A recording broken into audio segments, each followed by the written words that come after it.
ನಮಸ್ಕಾರ ರೀ. ಸ್ವಚ್ಛ ಮನಸ್ಸಿನ ಸಾವುಕಾರ ಮಂದಿಗೆ ನಾನು ನಿಮ್ಮ ಬೆಳಗಾವಿ ಹುಡುಗಿ, ಅದರ ಜೊತೆಗೆ ದೇಶ ಕಾಯುವ ಸೈನಿಕನ ಮಡದಿ.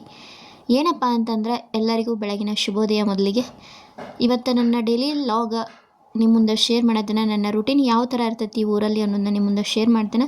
ಸೊ ಇನ್ನೂ ಯಾರೆಲ್ಲ ನನ್ನ ಚಾನಲನ್ನು ಸಬ್ಸ್ಕ್ರೈಬ್ ಮಾಡ್ಕೊಳ್ದೆ ನೋಡ್ತಿದ್ರೆ ದಯವಿಟ್ಟು ಚಾನಲನ್ನು ಸಬ್ಸ್ಕ್ರೈಬ್ ಮಾಡಿಕೊಂಡು ವಿಡಿಯೋನ ಕೊನೆವರೆಗೂ ನೋಡಿರಿ, ಸಪೋರ್ಟ್ ಮಾಡಿರಿ. ಮತ್ತು ಹೈಪ್ ಅನ್ನುವ ಆಪ್ಷನ್ ಕೂಡ ಬಂದಿರ್ತೈತಿ, ದಯವಿಟ್ಟು ಎಲ್ಲರೂ ಹೈಪ್ ಕೊಡ್ರಿ. ಸೊ ಬೆಳಗ್ಗೆ ಎದ್ದ ತಕ್ಷಣ ಊರ ಕಡೆ ಎಲ್ಲ ಹೆಂಗಪ್ಪ ಅಂತಂದ್ರೆ, ನಾವು ಬೆಳಗ್ಗೆ ಎದ್ದ ತಕ್ಷಣ ಅಂಗಳ ಎಲ್ಲ ಹೊಡಿಗಿ ರಂಗೋಲಿ ಎಲ್ಲ ಹಾಕಬೇಕಾಗ್ತೈತಿ, ಹೊಚ್ಚಲ ಪೂಜೆ ಮಾಡಲೇಬೇಕು. ನಿಮ್ಮ ಕಡೆ ಎಲ್ಲ ಯಾವ ಥರ ಐತಿ ನೀವು ಕಮೆಂಟ್ ಒಳಗೆ ತಿಳಿಸ್ರಿ. ಆಲ್ಮೋಸ್ಟ್ ನಮ್ಮ ಕರ್ನಾಟಕದಾಗೆಲ್ಲ ಬಂದೈತಿ ಇದಂತೂ. ಬೆಳಗ್ಗೆ ಎದ್ದ ತಕ್ಷಣ ಅಂಗಳ ಎಲ್ಲ ಹೊಡೆದು ಹೊಚ್ಚಲ ಪೂಜೆ ಮಾಡಿ ಆಮೇಲೆ ರಂಗೋಲಿ ಎಲ್ಲ ಹಾಕಬೇಕಾಗ್ತೈತಿ. ಇವಾಗ ನಾನು ಎಲ್ಲ ಅದ ಮಾಡಕತ್ತೇನೆ ಕೆಲಸ. ಹೊರಗಡೆದೆಲ್ಲ ಅಂಗಳ ಹೊಡಗಿ ಬಿಟ್ಟು ಆಮೇಲೆ ಹೊಚ್ಚಲ ಪೂಜೆ ಮಾಡಿ ಇವಾಗ ರಂಗೋಲಿ ಹಾಕಾಕತ್ತೇನೆ. ಸೊ ಏನಂತಂದರೆ, ಇನ್ಮೇಲೆ ನನ್ನ ವಿಡಿಯೋಸ್ ಎಲ್ಲ ಕರ್ನಾಟಕದಿಂದನೇ ಬರ್ತಾವಂತ ನಾನು ಆಲ್ರೆಡಿ ಹೇಳಿದ್ದೇನೆ. ಇಷ್ಟು ದಿನ ಬೇರೆ ರಾಜ್ಯಗಳಿಂದ ನೀವು ನನ್ನ ವಿಡಿಯೋಸ್ ನೋಡಿ ಸಪೋರ್ಟ್ ಮಾಡ್ತಾಯಿದ್ದೀರಾ. ಅದೇ ರೀತಿ ಇನ್ಮೇಲೂ ಇದಕ್ಕಿಂತ ಹೆಚ್ಚು ಸಪೋರ್ಟ್ ಮಾಡಿರಿ ಅಂತ ಕೇಳ್ಕೊಳಕ್ಕೆ ಇಷ್ಟಪಡ್ತೇನೆ ರೀ ಗೈಸ. ಮುಂಚೆ ಯಾವ ಥರ ನಿಮ್ಮ ಪ್ರೀತಿ ಇತ್ತಲ್ಲ, ಅದೇ ಥರ ಇನ್ಮೇಲೂ ಇದಕ್ಕಿಂತ ಜಾಸ್ತಿನೇ ಆಗಲಿ ಅಂತ ಹೇಳೋಕ್ಕೆ ಇಷ್ಟಪಡ್ತೀನಿ ಅಷ್ಟೆ. ಇವಾಗ ನನ್ನ ಕೆಲಸ ಸ್ಟಾರ್ಟ್ ಆಗೈತಿ. ನೋಡೋಣ, ಇವತ್ತು ಸ್ವಲ್ಪ ಹೊರಗಡೆ ಹೋಗ್ಬೇಕಂತೈತಿ. ಅಂದರೆ ಬೆಳಗಾವಿಗೆ ಹೋಗ್ಬೇಕಂತೈತಿ ಶಾಪಿಂಗ್ ಮಾಡ್ಕೊಂಬರಕ್ಕೆ. ಅಂದ್ರೆ ಪಂಚಮಿ ಐತಲ್ಲ, ಅದಕ್ಕೋಸ್ಕರ ಸ್ವಲ್ಪ ಶಾಪಿಂಗ್ ಹೋಗ್ಬೇಕು ಅನ್ನೋದೈತಿ. ನೋಡೋಣ, ಇನ್ನೂ ಕನ್ಫರ್ಮ್ ಆಗಿಲ್ಲ, ಬಟ್ ಹಂಗೆ ಡಿಸ್ಕಸ್ ಆಗಿತ್ತು ಮನ್ಯಾಗ ಹೋಗೋಣ ಅಂತೇಳಿ. ನೋಡೋಣ, ಹೋದ್ರೆ ಅದನ್ನು ನಿಮ್ಗೆ ಕಂಟಿನ್ಯೂ ವಿಡಿಯೋ ಒಳಗೆ ತೋರಿಸ್ತೀನಿ. ಭಾಳ ದಿನ ಆದಮೇಲೆ ಬೆಳಗಾವಿಗೆ ಹೋಗ್ಬೇಕು ಅನ್ನೋ ಪ್ಲ್ಯಾನ್ ಐತಿ. ಅಂದರೆ ಬೆಳಗಾವಿಯಿಂದನೇ ಬಂದೇವಿ. ನಾವು ಬೆಳಗಾವಿನ ಜಾಸ್ತಿ ದೂರನೂ ಆಗಂಗಿಲ್ಲ, ಅಷ್ಟೇ ಒಂದು 10-15 ಕಿಲೋಮೀಟ್ರ್ ಆಗ್ತಿರ್ಬೋದು ಅನಿಸ್ತೈತಿ. ಆದರೆ ಏನಂತಂದ್ರೆ, ಸಿಟಿಗೆ ಹೋಗಿ ಅಂದ್ರೆ ಅಡ್ಡಾಡಿ ಶಾಪಿಂಗ್ ಎಲ್ಲ ಮಾಡಿ ಒಂದು ವರ್ಷದ ಮೇಲೆ ಆಯ್ತು. ನಮ್ಮ ಮನೆ ಓಪನಿಂಗ್ದಾಗ ನಾವು ಶಾಪಿಂಗ್ ಮಾಡಿದಲ್ಲಿ ಹೋಗಿ ವಾಪಸ್ ನಾವು ಬೆಳಗಾವಿ ಹೋಗಿ ಶಾಪಿಂಗ್ ಅದು ಏನೂ ಮಾಡಿರಲಿಲ್ಲ. ಹೋಗ್ಬೇಕು ಅನ್ನೋದಂತೂ ಐತಿ. ನೋಡೋಣ ಹೆಂಗೆ ಆಗ್ತೈತಿ ಏನಂಥೇಳಿ. ಇವಾಗ ರಂಗೋಲಿ ಎಲ್ಲ ಆಗೈತಿ, ಎಲ್ಲ ಆಯ್ತು. ನಮ್ಮ ಮನೆಯೆಲ್ಲ ಒರೆಸ್ಬಿಟ್ಟು ಮನೆಯೊಳಗಿಂದೆಲ್ಲ ಕಸ ಗುಡಿಸಿ ಆಮೇಲೆ ನೆಲವೆಲ್ಲ ಒರೆಸಿ ಆಮೇಲೆ ಸ್ನಾನ ಮಾಡಿ ಪೂಜೆ ಮಾಡಬೇಕಾಗ್ತೈತಿ. ಯಾಕಂದ್ರೆ ಇವಾಗಂತೂ ಶ್ರಾವಣ ಸ್ಟಾರ್ಟ್ ಆಗೈತಿ. ನಮ್ಮ ಕಡೆ ಎಲ್ಲ ನಾವು ಶ್ರಾವಣ ಸ್ಟಾರ್ಟ್ ಆದಾಗ ಬೆಳಗ್ಗೆ ಎದ್ದು ಸ್ನಾನ ಮಾಡಲ್ಲ, ಟೀ ಕೂಡ ಕುಡಿಯೋಂಗಿಲ್ಲ. ಫಸ್ಟ್ ಬೆಳಗ್ಗೆ ಎದ್ದ ಅಂದ್ರೆ ಕಸ ಎಲ್ಲ ಹೊಡಗಿ ನೆಲ ಒರೆಸಿ ಆಮೇಲೆ ಸ್ನಾನ ಮಾಡಿ ಆಮೇಲೆ ಚಹಾ ಕುಡಿದು ಇವಾಗ ನನ್ನ ಪೂಜೆ ಸ್ನಾನ ಎಲ್ಲ ಆಯಿತು. ಇವಾಗ ಟೀ ಕುಡಿಯತ್ತೀನಿ. ಟೈಮ್ ಬಂದುಬಿಟ್ಟು 7 ಆಗೈತಿ. ಇವಾಗ ಚಹಾ ಕುಡಿದ್ಬಿಟ್ಟು ಮತ್ತು ನನ್ನ ರೂಟೀನ್ನ ನಾನು ಸ್ಟಾರ್ಟ್ ಮಾಡಬೇಕು. ಅಂದರೆ ಅಡುಗೆ ಮಾಡಬೇಕಾಗ್ತೈತಿ. ಯಾಕಂದರೆ ನಮ್ಮ ಮಾವಾರ ಡಬ್ಬಿ ಕಟ್ಕೊಂಡು ಹೋಗ್ತಾರೆ. ಅಡುಗೆ ಮಾಡಿ ಅವ್ರಿಗೆ ಡಬ್ಬಿ ಎಲ್ಲ ಕಟ್ಟಿ ಆಮೇಲೆ ಮುಂದಿನ ಕೆಲಸನ ಸ್ಟಾರ್ಟ್ ಮಾಡಬೇಕು. ನೋಡೋಣ, ಆಮೇಲೆ ಸಿಗ್ತಾನೆ ರೀ. ಎಲ್ಲ ಅಡುಗೆ ಮಾಡಿಬಿಟ್ಟು ಡಬ್ಬಿ ಕಟ್ಬಿಟ್ಟು ಎಲ್ಲ ಆದಮೇಲೆ ನಾನು ಕಂಟಿನ್ಯೂ ವಿಡಿಯೋನ ಮಾಡಿದ್ದೆ. ಬೆಳಗಾವಿಗೆ ಹೋಗೋದ್ರಿಂದ ಇದು ನಮ್ಮ ಬೆಳಗಾವಿ ಸಿಟಿ. ಬೆಳಗಾವಿಯವ್ರಿಗಂತೂ ಆಲ್ಮೋಸ್ಟ್ ಗೊತ್ತಾ ಇರ್ತೈತಿ. ಬೆಳಗಾವಿ ನೋಡಿದ ತಕ್ಷಣ ಗೊತ್ತಾಗ್ಬಿಡ್ತೈತಿ ಇದು ಗಾಂಧಿನಗರ ಅಂತೇಳಿ. ಅಂದ್ರೆ ಬೇರೆ ಜಿಲ್ಲೆಗಳಿಂದ ವಿಡಿಯೋ ನೋಡಕತ್ತಿದ್ರೆ ಇದು ನಮ್ಮ ಬೆಳಗಾವಿ. ಸೊ ನೋಡೋಣ, ಭಾಳ ದಿನ ಆದಮೇಲೆ ಬೆಳಗಾವಿ ಬಸ್ ಸ್ಟ್ಯಾಂಡ್ ಅಂದರೂ ಫುಲ್ ಚೇಂಜ್ ಆಗಿಬಿಟ್ಟೈತಿ. ನಾನು ಕಾಲೇಜ್ ಟೈಮ್ದಾಗೆಲ್ಲ ಡೈಲಿ ಬರ್ತಿದ್ನಿ ಬೆಳಗಾವಿಗೆ. ಅಂದರೆ ನಾನು ಕಾಲೇಜಲ್ಲಿ ಆಗಿದ್ದಿಲ್ಲ ಬೆಳಗಾವಿದೊಳಗೆ, ಪಾಲಿಟೆಕ್ನಿಕ್. ಭಾಳ ದಿನ ಆದಮೇಲೆ ಬೆಳಗಾವಿಗೆ ಬಂದಿವೆ. ಇಲ್ಲಿ ಟ್ರಾಫಿಕ್ಕು ಜಾಸ್ತಿ ಇರ್ತೈತಿ. ಹೀಗಾಗಿ ಬಿಹಾನ ಸ್ವಲ್ಪ ಮೇಲೆ ಎತ್ಕೊಂಡಿದ್ನಿ. ಯಾಕಂದ್ರೆ ಹೆವಿ ಗಾಡಿ ಎಲ್ಲ ಇರ್ತಾವೆ. ಡಿಸ್ಟಿಕ್ ಆಮೇಲೆ ಕರ್ನಾಟಕದೊಳಗೆ ದೊಡ್ಡ ಜಿಲ್ಲೆನೇ ನಮ್ಮ ಬೆಳಗಾವಿ ಐತಿ. ಬಸ್ ಸ್ಟಾಪ್ ಎಲ್ಲ ಅಂತೂ ಸಖತ್ತಾಗಿ ಮಾಡಿದರು. ಭಾಳ ಅಂದ್ರೆ ಭಾಳ ಇಷ್ಟ ಆಯಿತು. ಇಷ್ಟು ದೊಡ್ಡದೆಲ್ಲ ಮುಂಚೆ ಇರಲಿಲ್ಲ, ಇವಾಗಂದ್ರೂ ಸೂಪರಾಗಿ ಆಗೈತಿ. ನೀವು ನೋಡ್ಬೋದು ಬೆಳಗಾವಿ ಬಸ್ ಸ್ಟ್ಯಾಂಡ್ ಯಾವ ಥರ ಆಗೈತೆ ಅಂಥೇಳಿ. ನೋಡೋಣ, ಇನ್ನು ಕಡೆ ಬಜಾರ್ದಾಗ ಹೋಗಬೇಕು.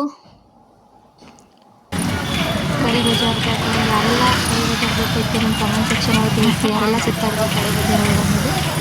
ನಾನಂತೂ ಭಾಳ ದಿನ ಕಡೆ ಬಜಾರ ಸುತ್ತಾಕ ಬಂದೀನಿ. ನೋಡೋಣ ಏನೇನು ಶಾಪಿಂಗ್ ಮಾಡ್ತೀವಿ ಏನೇನಂತ ಇನ್ನೂ ಗೊತ್ತಿಲ್ಲ. ಆಲ್ಮೋಸ್ಟ್ ಅಂದರೆ ಇವಾಗ ಮಕ್ಕಳಿಗೆ ಅಷ್ಟೇ ಡ್ರೆಸ್ ತೊಗೋ ಪ್ಲ್ಯಾನ್ ಐತಿ. ನೋಡೋಣ ಏನೇನು ಆಗ್ತದೆ ಅಂಥೇಳಿ. ಯಾಕಂದರೆ ಇವಾಗ ಮಳೆ ಬೇರೆ ಸ್ಟಾರ್ಟ್ ಐತಿ. ಇಲ್ಲೆಲ್ಲ ಯಾವಾಗ ಮಳೆ ಬರ್ತೈತೆ ಅನ್ನೋದು ಗೊತ್ತಾಗತ್ತಿಲ್ಲ. ಹಂಗೆ ಅಂದ್ರೆ ಜಾಸ್ತಿನೂ ಇಲ್ಲ, ಸ್ವಲ್ಪ ಜಿಟಿ ಮಳೆ ಅಂತಾರಲ್ಲ ಆ ಥರ ಮಳೆ ಸ್ಟಾರ್ಟ್ ಆಗಿಬಿಟ್ಟೈತಿ.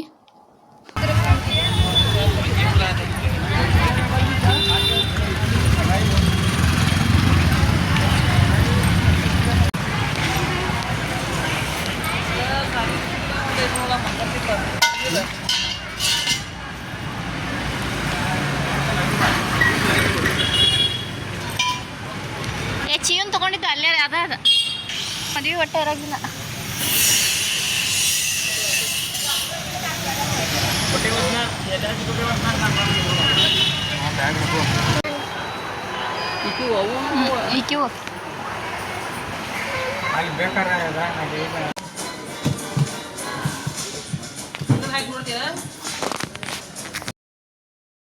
ಡ್ರೆಸ್ ಎಲ್ಲ ತೊಗೊಂಬಂದು ಆಮೇಲೆ ಇವತ್ತು ಪಂಚಮಿ ಇತ್ತಲ್ಲ ಮರನೇ ದಿನ, ಅದಕ್ಕಾಗಿ ಪಂಚಮಿ ದಿನ ವಿಡಿಯೋನ ನಿಮ್ಮ ಮುಂದೆ ಶೇರ್ ಮಾಡಕತ್ತನ. ನಮ್ಮ ಕಡೆ ನಾವು ಹುತ್ತಪ್ಪನಲ್ಲಿ ಯಾವ ಥರ ಏರಿತೀವಿ ಅನ್ನೋದನ್ನ ನಿಮ್ಮ ಮುಂದೆ ಶೇರ್ ಮಾಡಕತ್ತನ. ಹಳ್ಳಿಗಳ ಕಡೆ ಎಲ್ಲ ಹೆಂಗೆ ಮಾಡ್ತಾರೆ ಅಂದ್ರೆ, ಒಂದು ದೇವಸ್ಥಾನಕ್ಕೆ ಹೋಗಿ ಅಲ್ಲಿ ಹಾಲು ಎರೆದು ಬರ್ತೀವಿ. ಆದರೆ ನಾವು ಇಲ್ಲಿ ಮನ್ಯಾಗನ ಹುತ್ತಪ್ಪನ ಅಂದ್ರೆ ನಾಗರ ಹಾವಿನ ಥರ ಅಂದ್ರೆ ಹುತ್ತಪ್ಪನ ರೆಡಿ ಮಾಡಿ ನಾವು ಮನ್ಯಾಗನ ಹಾಲು ಎರಿತೇವೆ. ಆದರೆ ನಮ್ಮ ಕಡೆ ಹೆಂಗಂದ್ರೆ ಹುತ್ತಪ್ಪನ ಹಾಲಿಗೆ ಮೊದಲನ ಕಡ್ಲಿಕಾಳು ಆಮೇಲೆ ಚುನುಮರಿ ಕಂಪಲ್ಸರಿ ಇದ್ದೇ ಇರ್ತೈತಿ. ನಮ್ಮ ಉತ್ತರ ಕರ್ನಾಟಕ ಸೈಡ್ ಅದೇ ಎಡೆ ಹಿಡಿತೇವೆ ನಾವು. ಅದರ ಜೊತೆಗೆ ಪಂಚಮಿಗೆ ನಾನಾ ಥರದ ಉಂಡೆಗಳನ್ನೆಲ್ಲ ನಾವು ಕಟ್ಟಿರ್ತವೆ. ಯಾವ್ಯಾವ ಉಂಡಿಪ್ಪ ಅಂತಂದ್ರೆ ಕೊಬ್ಬರಿ ಉಂಡೆ, ಶೇಂಗಾ ಕಾಳು, ಚೋಡಾ ಉಂಡೆ, ಆಮೇಲೆ ಬದನೆಕಾಯಿ ಉಂಡೆ ರೆಸಿಪಿ ಅಂತೂ ಆಲ್ರೆಡಿ ಶೇರ್ ಮಾಡೇನೆ, ನೋಡಿಲ್ಲ ಅಂದ್ರೆ ಒಂದು ಸರಿ ನೋಡಿರಿ. ಆಮೇಲೆ ತಂಬಿಟ್ಟು ಅಂತ ಮಾಡ್ತೀವಿ, ಅದಂತೂ ಕಂಪಲ್ಸರಿ ಬೇಕೇ ಬೇಕ್ರಿ. ಮತ್ತು ಇವಾಗ ಹುತ್ತಪ್ಪನ ಹಾಲು ಎರ್ಯಾಕೆ ಕುಂತೀವಿ. ಹುತ್ತಪ್ಪನ ಹಾಲು ಎರೆಯೋದಂತಂದ್ರೆ ಹೆಂಗಂದ್ರೆ, ನಮ್ಮನೆಗೆ ಯಾರು ಇರದೇ ಇರಲಿ ಅಂದರೆ ಎಲ್ಲರ ಹೆಸರುಗಳನ್ನ, ದೇವರುಗಳ ಹೆಸರುಗಳನ್ನ ತೊಗೊಂಡು ನಾವು ಹುತ್ತಪ್ಪನ ಹಾಲು ಎರಿತೀವ್ರಿ ಗೈಸ್. ನಿಮ್ಮ ಕಡೆ ನೀವೆಲ್ಲ ಯಾವ ಥರ ಹುತ್ತಪ್ಪನ ಹಾಲು ಎರಿತೀರ ಅನ್ನೋದು ನಂಗೆ ಕಮೆಂಟ್ ಸೆಕ್ಷನ್ ಒಳಗೆ ತಿಳಿಸ್ರಿ.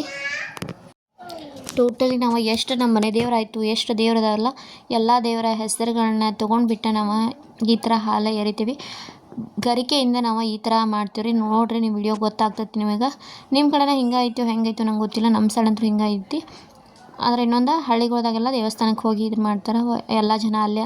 ಮತ್ತು ಇನ್ನೊಂದು ಏನಪ್ಪ ಅಂದ್ರೆ, ನಮ್ಮ ಕಡೆ ಹಿಂಗೆ ಪಂಚಮಿ ಬರೋಕ್ಕಿಂತ ಮುಂಚೆ ಮೊದಲ 4 ಮಂಗಳವಾರ ಹೊಲಕ್ಕದು ಹೋಗಿ ಮಣ್ಣು ತೊಗೊಂಬಂದ ಈ ಥರ ಎಲ್ಲ ಮಾಡಿಡ್ತಾರೆ. ಅಂದ್ರೆ ಬಸವಣ್ಣ, ಈಶ್ವರಲಿಂಗ ಈ ಥರ ಮಾಡಿ ಆಮೇಲೆ 5ನೇ ವಾರ ಬಂದಾಗ ಅನಿಸ್ತೈತಿ, 4ನೇ ವಾರ ಗೊತ್ತಿಲ್ಲ, ಒಂದೊಂದು ಸರಿ 4 ಬರ್ತಾವೆ, ಒಂದೊಂದು ಸರಿ 5 ಬರ್ತಾವೆ. ಅವಾಗೆಲ್ಲ ಏನು ಮಾಡ್ತಾರೆ, ಲಾಸ್ಟ್ನೇ ವಾರದ ದಿನ ಅವನ್ನೆಲ್ಲ ನಾವೇನು ಮನ್ಯಾಗ ಮಾಡಿ ಜಗಲಿ ಮೇಲೆ ಇಡಬೇಕಾಗ್ತೈತಿ ಪ್ರತಿ ಮಂಗಳವಾರ. ಆಮೇಲೆ ಹೋಗಿ ಒಂದು ಹಳ್ಳಿಗಳ ಕಡೆ ಒಂದು ಇದನ್ನು ಮಾಡಿರ್ತಾರೆ, ಅಲ್ಲಿ ಹೋಗಿ ಹುತ್ತಪ್ಪನ ಹಾಲು ಎರಿತಾರೆ ರೀ. ಮನ್ಯಾಗೂ ಎರಿತಾರೆ, ಅಲ್ಲಿನೂ ಹೋಗಿ ಇದನ್ನು ಮಾಡ್ತಾರೆ. ನಮ್ಮ ಕಡೆ ಎಲ್ಲ ಹಿಂಗೈತಿ. ನಿಮ್ಮ ಕಡೆ ಹೆಂಗೈತಿ ನಂಗೆ ಗೊತ್ತಿಲ್ಲ. ನಾನು ಚಿಕ್ಕವಳಿದ್ದಾಗಂತೂ ಸ್ಕೂಲ್ ಟೈಮಲ್ಲೆಲ್ಲ ನಾನು ಹೋಗಿ ಮಣ್ಣೆಲ್ಲ ತೊಗೊಂಬಂದ ಈ ಥರ ಎಲ್ಲ ಮಾಡ್ತೀನಿ. ಫಸ್ಟಿಗೆ ಹುತ್ತಪ್ಪನೆಲ್ಲ ಹಾಲು ಎರೆದ್ಮೇಲೆ ಆಮೇಲೆ ಪೂಜೆ ಮಾಡ್ತೀವಿ. ಫಸ್ಟ್ ಹಾಲು ತುಪ್ಪ ಹಾಕಿ ಈ ಥರ ಎರಿತೀವಿ. ಅದಾದ್ಮೇಲೆ ನಾವು ನೀರು ಎರಿತೀವಿ. ಫಸ್ಟ್ ಒಂದು 5 ಸರಿ ಅಂತ ಗರಿಕೆ ಅಂದರೆ ಈ ಥರ ಇದು ಮಾಡ್ತಿರ್ತೀವಿ. ಆಮೇಲೆ ಫುಲ್ ಹಾಲೆಲ್ಲ ಎಲ್ಲರ ಹೆಸರು ತೊಗೊಂಡು, ಮನ್ಯಾಗ ಎಷ್ಟು ಜನ ಇರ್ತಾರೆ ಅವ್ರದ್ದು ಮತ್ತು ಯಾರ್ಯಾರು ಹಿರಿಯರು ಇರ್ತಾರೆ ಅವರೆಲ್ಲ ಹೆಸರು ತೊಗೊಂಡು ಹುತ್ತಪ್ಪನ ಹಾಲು ಎರೆದ್ಬಿಟ್ಟು ಆಮೇಲೆ ಹಾಲು ತುಪ್ಪ ಫಸ್ಟ್ ಹಾಕ್ತೀವಿ, ಆಮೇಲೆ ನೀರಿಂದ ಎರಿತೀವಿ. ಸೊ ಈ ಥರ ನಮ್ಮ ಕಡೆಲ್ಲ ನಾಗರ ಪಂಚಮಿನ ನಾವು ಸೆಲೆಬ್ರೇಷನ್ ಮಾಡ್ತೀವಿ. ನಿಮ್ಮ ಕಡೆಲ್ಲ ನೀವೆಲ್ಲ ಹೆಂಗೆ ಸೆಲೆಬ್ರೇಷನ್ ಮಾಡ್ತೀರ ಅನ್ನೋದು ಕಮೆಂಟ್ ಸೆಕ್ಷನ್ ಒಳಗೆ ತಿಳಿಸ್ರಿ. ಎಲ್ಲರಿಗೂ ನಾಗರ ಪಂಚಮಿ ಹಬ್ಬದ ಹಾರ್ದಿಕ ಶುಭಾಶಯಗಳು ರೀ. ಮುಗ್ದೈತಿ, ಬಟ್ ನಂದು ವಿಡಿಯೋ ಅಪ್ಲೋಡ್ ಮಾಡೋದು ಸ್ವಲ್ಪ ಲೇಟ್ ಆಯ್ತಾ, ಆದರೆ ಇನ್ನೊಂದು ಸರಿ ಎಲ್ಲರಿಗೂ ವಿಶ್ ಮಾಡಕತ್ತೀನಿ ರೀ ಗೈಸ್. ವಿಭೂತಿ, ಕುಂಕುಮ, ಉದ್ದಿನ ಕಡಿ, ಆಮೇಲೆ ಹೂವು ಮತ್ತು ಕಕ್ಕಾಬತ್ತಿ ಅಂತೇವೆ ನಾವು. ಈ ಥರ ಎಲ್ಲ ಮಾಡಿ ನಾವು ನಾಗಪ್ಪನ ಪೂಜೆ ಮಾಡ್ತೀವಿ ರೀ ಗೈಸ್. ನಿಮ್ಮ ಕಡೆ ಎಲ್ಲ ನಾಗರ ಪಂಚಮಿನ ಹೆಂಗೆ ಸೆಲೆಬ್ರೇಷನ್ ಮಾಡ್ತಾರೆ ನಂಗೆ ಗೊತ್ತಿಲ್ಲ. ನಮ್ಮ ಉತ್ತರ ಕರ್ನಾಟಕ ಸೈಡೆಲ್ಲ ಆಲ್ಮೋಸ್ಟ್ ಹಿಂಗೆ ಮಾಡ್ತಾರೆ. ಆದರೂ ಒಂದೊಂದು ಹಳ್ಳಿಗಳ ಕಡೆ ಎಲ್ಲ ಒಂದೊಂದು ಥರ ಪದ್ಧತಿಗಳು ಬೇರೆನೇ ಇರ್ತಾವೆ. ನಮ್ಮ ಕಡೆ ಅಂತೂ ಈ ಥರ ಐತಿ. ಮೇನಪ್ಪ ಅಂತಂದ್ರೆ ಪಂಚಮಿಗೆ ಉಂಡೆ ಕಟ್ಟೋದು, ಕರ್ಚಿಕಾಯಿ, ಚೋಡ ಇವೆಲ್ಲ ಮೇನ್ ಅವಶ್ಯವಾಗಿ ಮಾಡ್ತಾರೆ. ಒಂದೊಂದು ಕಡೆ ಎಲ್ಲ ವಾರ ಬಿಡೋದಂತಾರೆ, ಆ ಥರನೂ ಬಿಟ್ಟಿರ್ತಾರೆ. ನಮ್ಮ ತವ್ರ ಮನೆ ಕಡೆ ಎಲ್ಲ ವಾರ ಬಿಟ್ಟಾರೆ, ಅವರೆಲ್ಲ ಉಂಡೆ ಕಟ್ಟಂಗಿಲ್ಲ. ಅದ್ರ ಗಂಡ ಮನೆ ಕಡೆ ಎಲ್ಲ ಉಂಡೆ ಕಟ್ಟಿ ಈ ಥರ ಎಲ್ಲ ಮಾಡಿದ್ದೀವಿ. ಐ ಹೋಪ್ ನಿಮ್ಗೆ ನನ್ನ ನಾಗರ ಪಂಚಮಿ ವಿಡಿಯೋ ಇಷ್ಟ ಆಗಿತ್ತು ಅಂತ ಅನ್ಕೋತೀನಿ ರೀ ಗೈಸ. ಮತ್ತು ಇನ್ನೊಂದು ಏನಪ್ಪ ವಿಶೇಷ ಅಂತಂದ್ರೆ, ನಾವು ನಾಗಪ್ಪಗೆ ಕಾಯಿ ಹೊಡೆದಿದ್ಲ, ಆ ಕಾಯಿ ಒಳಗೆ ಹೂ ಬಿಟ್ಟೈತಿ. ನೀವು ನೋಡ್ಬೋದು ಇಲ್ಲಿ ಯಾವ ಥರ ಹೂ ಬಿಟ್ಟೈತೆ ಅಂತೇಳಿ ನಿಮ್ಗೆ ತೋರ್ಸಕತ್ತೇನೆ ಈಗ. ಸೊ ನೀವು ಕಮೆಂಟ್ ಒಳಗೆ ತಿಳಿಸ್ರಿ, ಹೂ ಬಿಟ್ಟರೆ ಚಲೋನೋ ಕೆಟ್ಟದೋ ನನಗೂ ಗೊತ್ತಿಲ್ಲ, ಬಟ್ ಚಲೋ ಅಂತಾರೆ. ನಿಮ್ಮ ಅನಿಸಿಕೆಯನ್ನು ನೀವು ಕಮೆಂಟ್ ಸೆಕ್ಷನ್ ಒಳಗೆ ತಿಳಿಸ್ರಿ. ತೆಂಗಿನಕಾಯಿ ಏನಾದರೂ ಹೂ ಬಿಟ್ಟರೆ ಚಲೋನೋ ಕೆಟ್ಟೋ ಅನ್ನೋದನ್ನ ನೀವು ನಂಗೆ ಕಮೆಂಟ್ ಒಳಗೆ ತಿಳಿಸ್ರಿ. ಐ ಹೋಪ್ ನಿಮಗೆ ನನ್ನ ವಿಡಿಯೋ ಇಷ್ಟ ಆಗೈತೆ ಅಂತ ಅನ್ಕೋತೀನಿ. ವಿಡಿಯೋ ಇಷ್ಟ ಆಗಿದ್ರೆ ದಯವಿಟ್ಟು ಒಂದು ಲೈಕ್ ಕೊಡಿರಿ, ಕಮೆಂಟ್ ಹಾಕಿರಿ, ಶೇರ್ ಮಾಡಿರಿ. ಮತ್ತು ನಿಮ್ಗೆ ನನ್ನ ಕಡೆ ಅಂದರೆ ಯಾವುದಾದ್ರೂ ವಿಡಿಯೋಸ್ ಬೇಕಿದ್ರೆ ಕಮೆಂಟ್ ಸೆಕ್ಷನ್ ಒಳಗೆ ತಿಳಿಸ್ರಿ. ನೆಕ್ಸ್ಟ್ ವಿಡಿಯೋ ಒಳಗೆ ಶೇರ್ ಮಾಡ್ತೇನೆ. ನಮ್ಮ ಫ್ಯಾಮಿಲಿ ಪರಿಚಯ ಬಗ್ಗೆ ಆಯಿತು, ಯಾವುದಾದ್ರೂ ವಿಡಿಯೋ ಆಗಲಿ, ಹೋಮ್ ಟೂರ್ ಆಗಲಿ, ಯಾವ್ದು ಬೇಕಲ್ಲ ಅದನ್ನ ಕಮೆಂಟ್ ಸೆಕ್ಷನ್ ಒಳಗೆ ತಿಳಿಸ್ರಿ. ಹೆಂಗಿದ್ರು ಇವಾಗ ಊರಲ್ಲಿದ್ದೀವಿ, ಸಾಧ್ಯವಾದರೆ ವಿಡಿಯೋ ಮಾಡಿ ಅಪ್ಲೋಡ್ ಮಾಡೋಕ್ಕೆ ಟ್ರೈ ಮಾಡ್ತೀನಿ. ಹೋಮ್ ಟೂರ್ದು ಮಾಡ್ಬೇಕನ್ನೋದೈತಿ, ನೋಡೋಣ ಯಾವಾಗ ಆಗೋದು ಗೊತ್ತಿಲ್ಲ. ಮತ್ತು ನನ್ನ ಸಾರಿ ಕಲೆಕ್ಷನು, ಬ್ಲೌಸ್ ಕಲೆಕ್ಷನು ಈ ಥರ ಯಾವುದಾದ್ರೂ ವಿಡಿಯೋಸ್ ಬೇಕಿದ್ರೆ ನಿಮ್ಮ ಕಮೆಂಟ್ ಸೆಕ್ಷನ್ ಒಳಗೆ ತಿಳಿಸ್ರಿ. Take care, thank you so much, bye bye.